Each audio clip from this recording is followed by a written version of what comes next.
Election అప్డేట్స్ను అందరికంటే ముందుగానే తెలుసుకోవాలంటే ఈరోజే ఆర్టీవీ లైవ్ యాప్ని మీ మొబైల్లో డౌన్లోడ్ చేసుకోండి. జూన్ 2వ తారీఖు వరకు ఉమ్మడి రాజధాని గడువు ఏదైతే ఉందో అది ముగియడంతో సీఎం రేవంత్ రెడ్డి ఈ ఏపీకి సంబంధించి భవనాలన్నీ తీసుకోవాలని చెప్పి ఒక ఉత్తర్వులు అయితే జారీ చేశారు.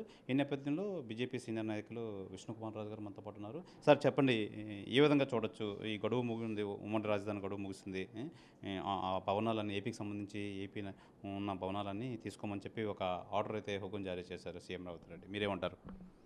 ఇప్పుడు ఆంధ్రప్రదేశ్ విడిపోయిన మూలాన విపరీతమైన నష్టం పోయింది ఆంధ్ర రాష్ట్రం. తెలంగాణ బాగానే ఉంది, ఎందుకంటే వాళ్ళకి వనరులు ఉన్నాయి, బిల్డింగ్స్ ఉన్నాయి, అన్ని విధాలుగా ఉన్నాయి. ఇంక మాకేదో మిగిలిపోయిన కొన్ని ఉంటే దాన్ని కూడా జగన్మోహన్ రెడ్డి గారు మీరే పుచ్చేసుకోండి అని చెప్పి స్పీడ్గా అత్యంత దారుణంగా ప్రజల మనోభావాలను కూడా దృష్టిలో పెట్టుకోకుండా ఆ బిల్డింగ్స్ వాళ్ళ ఆధీనంలోకి తీసుకుని వెళ్ళే పరిస్థితిని తీసుకురావటం జరిగింది. అప్పుడే చాలామంది ఇదేంటి ఇట్లాగా మనకి ఇంకా సమయం ఉంది కదా అని భావన ఎక్స్ప్రెస్ చేశారు.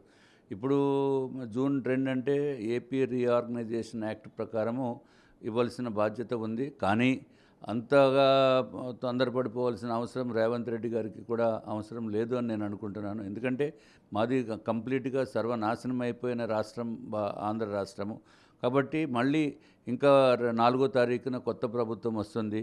ఆ ప్రభుత్వం నిర్ణయం మేరకు మీరు ఏదైనా చేస్తే బాగుంటుంది, కానీ ఇంత తొందరపాటుగా తీసుకోవాలి అని చేయటం అనేది యాక్ట్లో ఉన్నమాట వాస్తవం.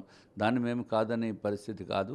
బట్ ఏదైనా ఎక్స్టెన్షన్ గురించి ఏదైనా కొత్త ప్రభుత్వము ఆలోచించి ఏదైనా ఎక్స్టెన్షన్ కూడా తీసుకునే దానికి కూడా అవకాశం ఉంది. కాబట్టి మీరు దయచేసి తొందరపడద్దు అని చెప్పి మా యొక్క వినతి.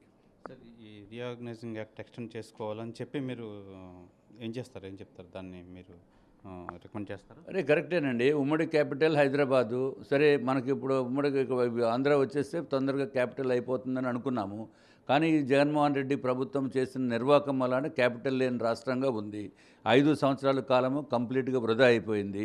సో దీన్ని దృష్టిలో పెట్టుకుని ఏదైతే మనకు ఉమ్మడి ఆస్తులు ఉన్నాయో హైదరాబాద్లో అవి ఇంకొక 5 ఇయర్స్ ఎక్స్టెండ్ చేయడంలో తప్పులేదు. డెఫినెట్గా వాళ్ళు కూడా సానుకూలంగా స్పందించవలసిన అవసరం ఉంది.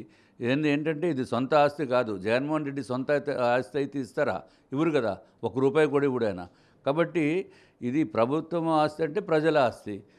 ప్రజలకి కొంచెం అనుకూలంగా ఉండే విధంగా కూడా ఆలోచించవలసిన అవసరం ఉంది. రేవంత్ రెడ్డి గారు తొందరపడవలసిన అవసరం లేదు. ఇది ఉమ్మడి రాజధాని గడువు అయితే జూన్ 2వ తారీఖు అవడంతో ఈ విషయంలో సీఎం రేవంత్ రెడ్డి పునఃపరిశీలించాలి. ఇది తొందరపడకుండా ఇంకా ఎక్స్టెండ్ చేస్తే మాకు కూడా ఏపీకి కూడా చాలా మంచిదని చెప్పి బీజేపీ సీనియర్ నాయకులు విష్ణుకుమార్ రాజు అయితే తెలియజేస్తున్నారు. కెమెరామెన్ అజయ్తో శివరామకృష్ణ, RTV, విశాఖపట్నం నుంచి. మరిన్ని వీడియోస్ కోసం ఛానల్ ని సబ్స్క్రైబ్ చేయండి. లేటెస్ట్ అప్డేట్స్ కోసం వాట్సాప్ ఛానల్ ని ఫాలో చేయండి. అండ్ లింక్ డిస్క్రిప్షన్ లో ఉంది.